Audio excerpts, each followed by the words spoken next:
తర్వాత చాలా వరకు సినిమాలు సక్సెస్ అయితా ఉంటాయి. లేకపోతే చాలామంది సినిమాలు తీస్తా ఉంటారు.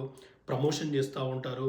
ఈ ప్రమోషన్ లో జనరల్‌గా ఏమైతది అనంటే, ఒక్కొక్కసారి వాళ్ళు మాట్లాడేటటువంటి మాటల వల్ల ఈ పర్టిక్యులర్ డైరెక్టర్ గాని, ఈ పర్టిక్యులర్ హీరో గాని, లేదంటే ఈ పర్టిక్యులర్ సినిమాలో యాక్ట్ చేసినటువంటి టీమ్ గాని, వీళ్ళు బయాస్డ్‌గా ఉన్నారు.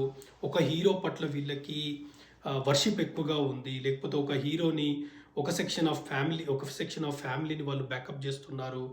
లేదా ఇంకేదన్నా కాంట్రోవర్సీలోకి వాళ్ళు వెళ్తా ఉంటారు. సో, ఇలా జరిగేటటువంటి అవకాశం ఉంది. అలా జరిగి రావడం వల్ల ఏంటి అంటే చాలా సినిమాలు డ్యామేజ్ గూడా జరగడం జరిగిందనమాట. అయితే ఈ పర్టిక్యులర్ సినిమా యొక్క ప్రమోషన్ చూసినప్పుడు నాకేమనిపించిందంటే, ముఖ్యంగా అఖిల్ యొక్క ఇంటర్వ్యూలు విన్నప్పుడు నాకేమనిపించింది అనంటే, ఆయన ఈసారి అంటే ఆయన ఇంతకుముందు ఎప్పుడు కాంట్రోవర్సీగా ఆయన మాట్లాడారని నాకైతే ఎప్పుడు అనిపించలేదు గానీ, బట్ ఈసారి నాకేమనిపించింది అనంటే, అంటే మేబీ ఆయన జెన్యూన్‌గా ఆయన హార్ట్ నుంచి మాట్లాడుతూ గూడా ఉండొచ్చు.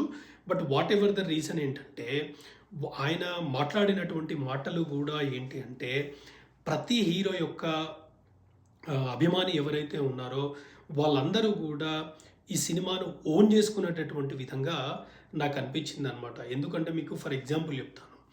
చాలా సార్లు ఏంటంటే ప్రమోషన్‌లో ఆయన 'రంగస్థలం' సినిమాని చాలా పొగడడం జరిగింది. అంటే 'రామ్ చరణ్' యొక్క యాక్టింగ్ గాని, ఒక 'రంగస్థలం' అంటే ఇప్పుడు జనరల్‌గా మనం ఇంతకుముందు చాలా సార్లు మనం విన్నాము. ఇప్పుడు 'శివ' సినిమా ఉంది.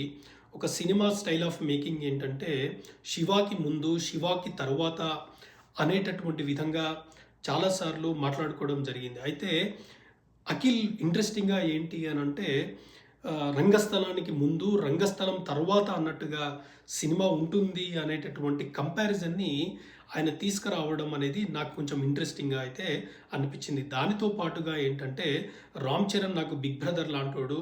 నాకు ఏదన్నా ప్రాబ్లమ్ వస్తే అంటే మిడ్‌నైట్ గూడా నేను 'రామ్ చరణ్‌కు' కాల్ చేసేటటువంటి ఆ చనువు, ఆ కెమిస్ట్రీ మా ఇద్దరి మధ్యలో ఉంది అని జెప్పేసి 'రామ్ చరణ్‌ని' చాలా ఓన్ చేసుకున్నట్టుగా ఆయన మాట్లాడడం జరిగిందనమాట. దానితో పాటుగా ఏంటి అనంటే, నీ యొక్క అభిమాన హీరో ఎవరు అంటే 'మహేష్ బాబు' అని చెప్పడం జరిగింది. తర్వాత నేను 'సలార్' సక్సెస్ మీట్‌లో నేను పార్టిసిపేయడం జరిగింది. 'ప్రభాస్' అంటే నాకు చాలా ఇష్టం అన్నట్టుగా ఆయన చెప్పడం జరిగింది. సో, ఇలా నేనేం చెప్తున్నాను అనంటే, ప్రతి ఒక్క హీరో ఇప్పుడు ఎవరైతే హీరోస్ ఉన్నారో వాళ్ళే ఇప్పుడు తర్వాత 'ఎన్టీఆర్' గురించి మనం మాట్లాడుకుంటే 'ఎన్టీఆర్' ఈ సినిమాకి వాయిస్ ఓవర్ ఇస్తున్నాడనమాట. సో, అలా అంటే 'ఎన్టీఆర్‌కు' సంబంధించినటువంటి అభిమానులు గూడా ఈ సినిమాలో కొంత వాళ్ళు ఓన్ చేసుకునేటటువంటి అవకాశం ఉంది.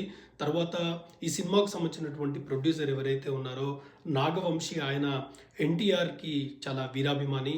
అంటే అభిమాని ఐ మీన్ టు సే ఒక ఫ్యాన్. అదేవిధంగా 'ఎన్టీఆర్' అంటే చాలా ఇష్టము. 'ఎన్టీఆర్' గూడా ఈ సినిమాకు సంబంధించినటువంటి producer one of the producers 'Nagavamsi' గూడా చాలా ఇష్టము. సో, నేనేం చెప్తున్నాను అనంటే ఇక్కడ ప్రమోషన్‌లో ఏంటంటే ఇక్కడ కాంట్రోవర్సీకి పోకపోవడమే కాకుండా దానితో పాటుగా ఏంటి అంటే సినిమా ఇండస్ట్రీలో అగ్ర హీరోలు ఎవరైతే ఉన్నారో వాళ్ళ అందరి అభిమానులను కూడా ఓన్ చేసుకునేటటువంటి దిశగా అఖిల్ మాట్లాడడం జరిగింది. సరే ఆయన హార్ట్‌ఫుల్‌గా మాట్లాడి ఉండవచ్చు. ఆయన కావాలని లేదంటే ఆ సినిమాను ఆయన ప్రమోషన్ చేసుకున్నట్టుగా అయితే నాకు అనిపించలేదు. బట్ నేనేం చెప్తున్నాను అంటే ఈ పర్టిక్యులర్ సినిమాని అఖిల్ చాలా సంవత్సరాల తర్వాత వస్తున్నాడు. 3 ఏళ్ల తర్వాత వస్తా ఉన్నాడు. సో, ఇలా ప్రతి హీరో అభిమాని ఓన్ చేసుకున్నప్పుడు ఏమైతది అనంటే డెఫినిట్‌గా కాంట్రోవర్సీలు లేకపోవడం వల్ల సినిమాకి ఒక మంచి ఓపెనింగ్ వచ్చేటటువంటి అవకాశం ఉంది. సో, ఆ విధంగా చూసినప్పుడు ఏంటంటే ఈ పర్టిక్యులర్ ప్రమోషన్ ఏదైతే ఉందో ఆయన రకరకాలుగా వివిధ హీరోల గురించి ఆయన ఎక్స్‌ప్రెస్ చేసినటువంటి అభిమానం ఏదైతే ఉందో అది డెఫినిట్‌గా అందరి అభిమానులకి కనెక్ట్ అయ్యేటటువంటి అవకాశం ఉంది. సో, తద్వారా ఈ సినిమాకి చాలా పెద్ద ఎత్తున ఓపెనింగ్స్ వచ్చేటటువంటి అవకాశం ఉందైతే నాకు అనిపించిందనమాట.